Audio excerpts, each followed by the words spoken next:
My girlfriend screamed, "You're too clingy. Give me space." Because I asked where she was at 3 a.m. I said, "Okay." I blocked her number, packed my stuff while she slept, and moved to another state without a word. 3 years later, she found me, and then, I, 26 male, still remember the exact moment everything broke. It was 3 a.m. on a Thursday. I woke up and she wasn't in bed. Not the first time, but something felt off. Her phone was going crazy with notifications downstairs. I texted, "Hey, you okay? Where are you?" Simple question, right? Worried boyfriend checking in at 3 a.m. when his girlfriend of 2 years vanished without a word. My phone exploded with a call 30 seconds later. "Are you serious right now?" She was screaming, actually screaming. "You're checking up on me at 3 a.m.? Do you have any idea how suffocating you are? I just woke up and you weren't here." I was worried. "No, you're controlling. This is exactly what I'm talking about. You're always breathing down my neck, always asking questions, always needing to know everything. I can't do this anymore." My brain was still foggy from sleep. "Do what?" "You're too clingy. I need space. God, why can't you just give me space?" The line went dead. I sat there in our apartment, in the dark, phone in my hand. 2 years together, living together for 8 months. And I was too clingy for asking where she was at 3 a.m. Something in me just clicked off, like a switch. I looked around the apartment. Most of the furniture was mine from my previous place. The lease was in my name because her credit was garbage. I paid 70% of everything because she was between jobs for 6 months. "Okay," I said out loud to the empty room. She came home at 6:23 a.m. I pretended to be asleep. She slipped into bed like nothing happened, smelling like cigarettes and something else I didn't want to identify. Her phone never stopped buzzing. I waited until she was completely passed out. Then I got to work. Called my boss at 8 a.m. "Family emergency. Need to take my vacation days starting today." He was cool about it, asked if everything was okay, told him I'd explain later. Didn't really plan to. Called my buddy who owed me like 5 favors. "I need your truck and your muscles today. I'll pay for gas and buy you whatever you want." He showed up at 10 a.m. She was still dead asleep, probably hungover from whatever the heck she was doing all night. We moved fast. Every piece of furniture I owned went into that truck. My clothes, my electronics, my kitchen stuff, everything. My buddy didn't ask questions, just kept loading boxes. I left her stuff. Her clothes, her makeup, that expensive hair straightener she just had to have, that I paid for. Even left the bed since she was sleeping in it. Not my problem anymore. Took all my documents, birth certificate, passport, everything. Canceled my name from the utilities right there on my phone while my buddy drove the last load to his place for storage. Went to the bank. We had kept separate accounts, thank God, but I'd been Venmoing her money for groceries and gas every week. Canceled my Venmo, deleted the app, changed my phone number at the carrier store. New SIM card, new number. Done. Then I did something crazy. Remember how I said I'd been planning to propose? Yeah, I was that stupid. Had a ring and everything. $4,200 I'd saved up over a year. Went straight back to the jeweler, explained the situation. Took a hit on the return, but walked out with $3,100 in cash. Used that money and my savings to put a deposit on an apartment in another state. Had a job offer there I'd turned down 6 months ago because she said she couldn't leave her friends. Called them back. Position was still open. Started in 2 weeks. The whole operation took 11 hours. By 9 p.m. I was gone. No note, no explanation, no goodbye. She wanted space? She got infinite space. Blocked her number before the new SIM card even activated. Blocked her on everything, social media, email, all of it. Blocked her friends, her sister, everyone. Slept at my buddy's place that night. He kept looking at me like I'd lost it. "You good, man?" "Yeah," I said. And weirdly I was. Felt nothing. Just done. Drove 15 hours the next day to my new city. Started my new job 2 weeks later. New apartment, new life, new phone number. Completely clean break. That was 3 years ago. Update 1. Life was actually pretty decent. The new job paid better, made new friends. Started seeing someone about 8 months ago, nothing serious but healthy. Went to therapy for a while, worked through my trust issues. Bought decent furniture. Lived alone and liked it. Then last Tuesday, I'm at a coffee shop near my office doing some work on my laptop. Someone sits down across from me. "So this is where you've been hiding." I looked up, My ex-girlfriend. Sitting there like we'd just seen each other yesterday, not 3 years ago. My brain short-circuited. What? Took me forever to find you. You just vanished, changed your number, deleted everything. Do you have any idea what you put me through? I closed my laptop. How did you find me? Your friend finally told me where you went. Took some convincing, but I can be very persuasive. She smiled like this was cute. We need to talk. No, we don't. I started packing my stuff. She grabbed my wrist. Yes, we do. You left. No explanation. No nothing. You just disappeared like a coward. You told me I was too clingy and needed space. I gave you space. That's not what I meant, and you know it. I was just stressed that night. At 3 a.m.? When you weren't home? Her face twitched. I was with friends. Girls' night ran late. Cool. Enjoy your space. I pulled my wrist back and stood up. Wait. She stood too, voice getting loud. People were staring. I'm pregnant. The coffee shop went quiet, or maybe that was just my ears ringing. Congratulations. I'm sure the father will be thrilled. You're the father. I actually laughed. Couldn't help it. Math doesn't work. We broke up 3 years ago. That would make your pregnancy roughly 1,095 days along. Pretty sure that's a record. Don't be stupid. It's from before. I didn't find out until... Stop. I held up my hand. I'm not doing this. Whatever scam you're running, find someone else. It's not a scam. The baby is 2. I have a 2-year-old son and you're his father. Okay, that changed things. Not that I believed her, but now there was a timeline that technically worked. Show me. What? Show me a picture, birth certificate, something. She pulled out her phone, hands shaking, showed me a photo. Kid looked like any random 2-year-old. Brown hair, blue eyes. Could have been anyone's. Birth certificate says father unknown, she added. I didn't know where you were, but he's yours. I know he is. DNA test. Set it up. If the kid is mine, we'll figure it out. If not, lose my number. Again. Are you serious? After everything you put me through, you're questioning. You showed up after 3 years claiming I have a kid. Yeah, I'm questioning it. DNA test or we're done here. She went quiet, doing that thing where her jaw clenched. Fine, but when it comes back positive, you owe me 3 years of child support, backdated. If it comes back positive, lawyers will figure out what I owe, not you. I walked out, got in my car and sat there for 20 minutes, hands shaking. A kid? After 3 years, the timing was technically possible. We'd broken up right before I left, so if she was already pregnant when I ghosted, no, something felt wrong. Really wrong. I called my buddy from back home. Hey, weird question. Did my ex ever call you asking where I moved? Dude, she called me like 80 times over 6 months. I told her I didn't know.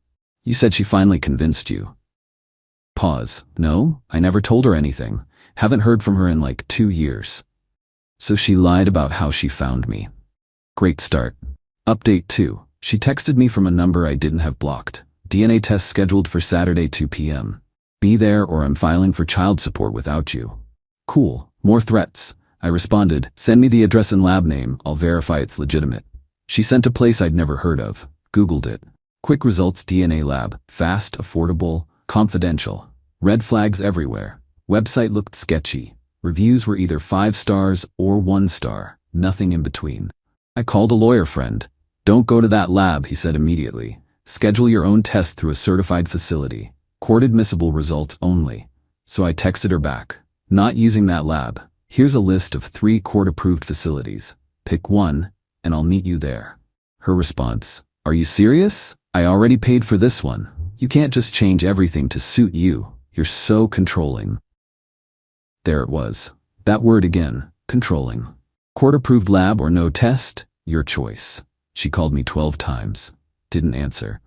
Then her mother called from a number I also didn't have blocked. You need to stop playing games with my daughter. She's been through hell raising your child alone while you lived it up in another state. Hi. This is the first I'm hearing about any child. I'm happy to take a DNA test through a legitimate facility. If you know where I am, you know I have a job and stability. If the child is mine, I'll handle my responsibilities through lawyers and courts. She doesn't want lawyers. She just wants you to be a father. Then she should have told me 3 years ago. Now everything goes through official channels. If you'll excuse me. You owe her. Do you know what she went through? Pregnant and abandoned, she had to move back in with us. She couldn't work. Her whole life fell apart because of you. She told me I was too clingy and needed space. I gave her exactly what she asked for. She was scared. She didn't know how to tell you about the baby. You traumatized her with your jealous, controlling behavior. This was fascinating in a horrible way. 3 years later, and suddenly I was the villain. The controlling, jealous boyfriend who traumatized her. Not the guy who got screamed at for asking a simple question at 3 a.m. "Ma'am, I'm hanging up now. Tell your daughter to pick one of the labs I sent or we're done." She picked one. Finally. Saturday morning, 11 a.m. Court-approved facility with proper chain of custody procedures. I got there 30 minutes early. She showed up 10 minutes late with her mother and a guy. Boyfriend? Baby daddy? No idea. The kid was there. Cute kid, actually. Looked tired and confused. Kept asking, "Who's that about me?" "This is someone we need to talk to," she told him. The lab tech explained the process. Cheek swabs, proper documentation, results in 3 to 5 business days. The kid started crying when they tried to swab him. She got annoyed. "Stop being difficult. Just open your mouth." The kid cried harder. I don't have experience with kids, but even I knew you can't just yell at a crying 2-year-old and expect compliance. The tech offered to try again in a few minutes. We waited in awkward silence. Her mother kept glaring at me. The boyfriend kept scrolling his phone. Finally got the swabs done. I provided mine. Signed all the paperwork. They said results would be emailed. As I was leaving, she followed me to my car. "When this comes back positive, we need to talk about money." "Through lawyers." "Stop saying that. I don't want lawyers involved. I just want you to help support your son. If he's mine, I will.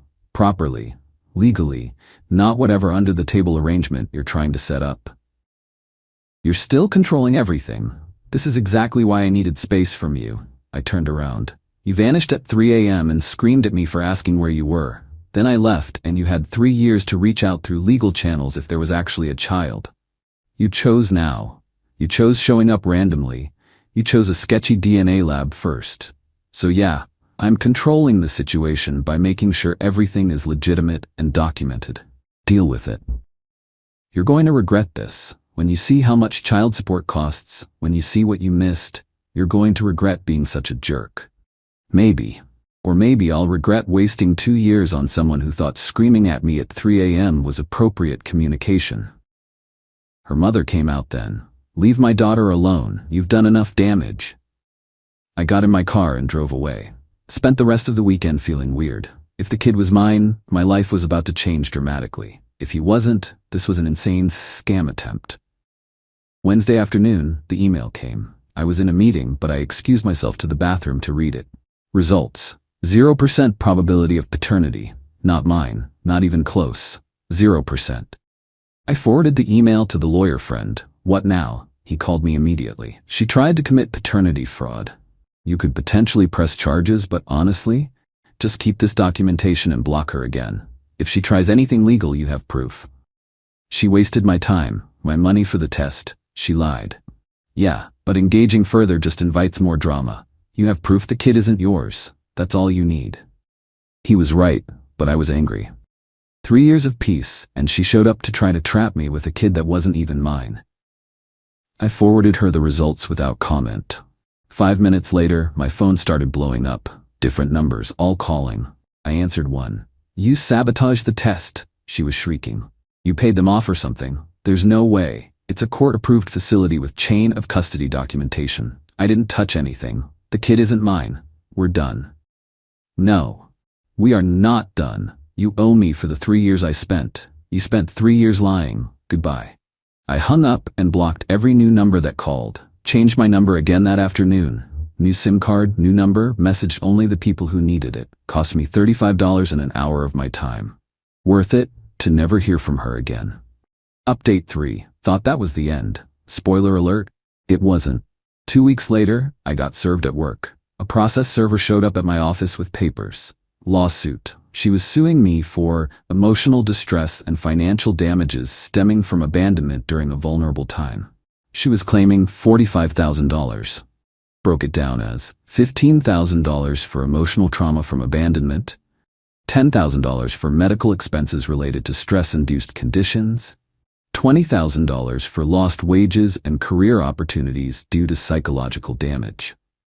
My boss was super cool about the process server thing, but I was humiliated. Got served at work. In front of colleagues, I immediately called a lawyer.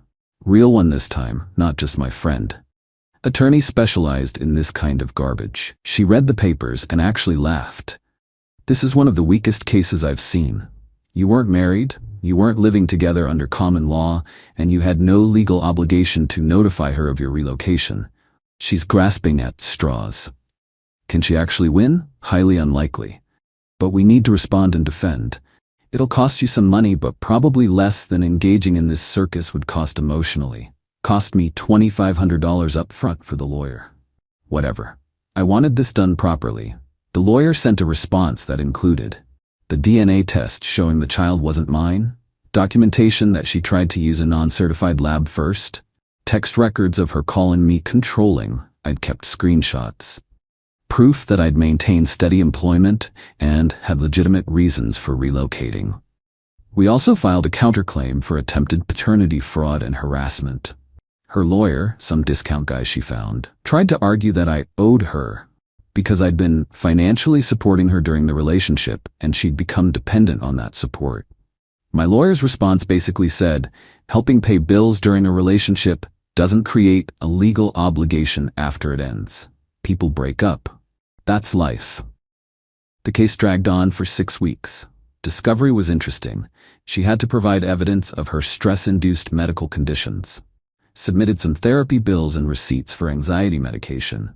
My lawyer found her social media. She'd forgotten to make it private. Posts from 2 weeks after I left showed her at parties, concerts, bars.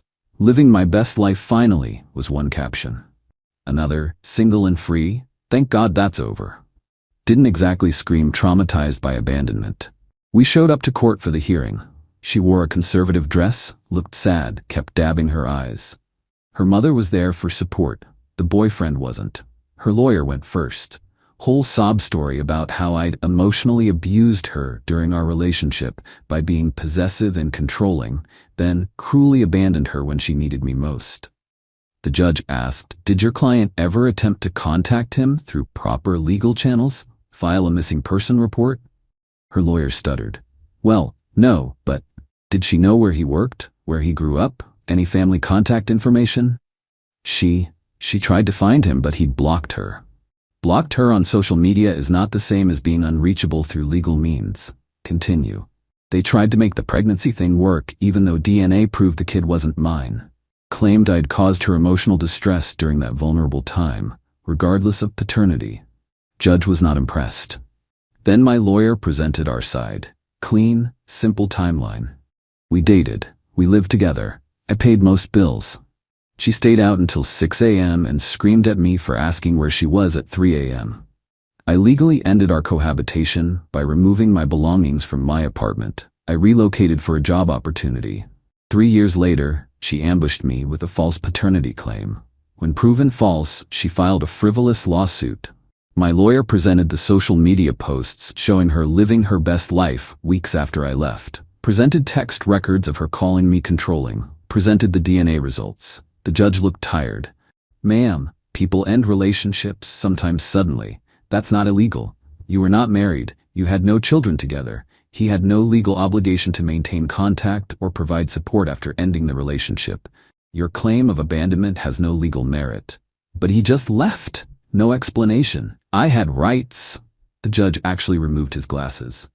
You had the right to a relationship that both parties wanted to be in. He exercised his right to end it. Case dismissed. Then he looked at our counterclaim. As for attempted paternity fraud, I'm inclined to believe there was an attempt to deceive.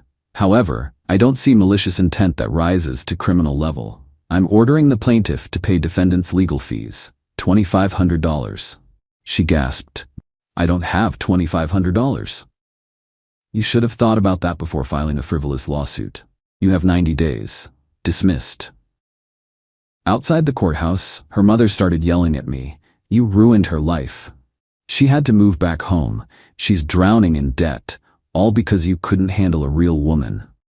Your daughter screamed at me for asking where she was at 3 a.m., lied about having my child, tried to scam me with a fake DNA test, and then sued me when that didn't work. She ruined her own life. I just refused to be part of it. She loved you. She loved the 70% of bills I paid. There's a difference. My lawyer pulled me away before I could say more. Don't engage, you won, walk away. In the car, I felt empty. Not happy, not sad, just tired. This whole thing had cost me time, money, emotional energy. 3 years of peace disrupted because she thought she could manipulate me one more time. The $2,500 in legal fees she owed me, never saw a dime. She filed for bankruptcy 6 months later, found out through my lawyer friend, who kept tabs on the case number out of curiosity. Last I heard through the grapevine, mutual friend who didn't know our history, she'd moved back to our hometown, was engaged to some guy, and was apparently still telling people I'd abandoned her when she needed me most. Some people never learn. Never take accountability. Just stay bitter and entitled forever. As for me, changed my number one more time after the court case. Deleted all social media except a private account with like 15 people on it. Made it as hard as possible to be found. Been with my girlfriend for a year now. Healthy relationship. Actual communication. When she's out late, she texts me. When I ask where she is, she tells me without screaming about being controlled. Turns out that's possible. Who knew? Never told her the full story. Maybe someday. For now, it's just a weird chapter in my past. The time my ex tried to baby trap me 3 years after I ghosted her, and somehow I ended up in court for abandonment. Still have the court documents. Kept them, just in case she ever tries again. Proof that I owed her nothing then. Owe her nothing now. You want space? Be careful what you wish for. Some people take you seriously.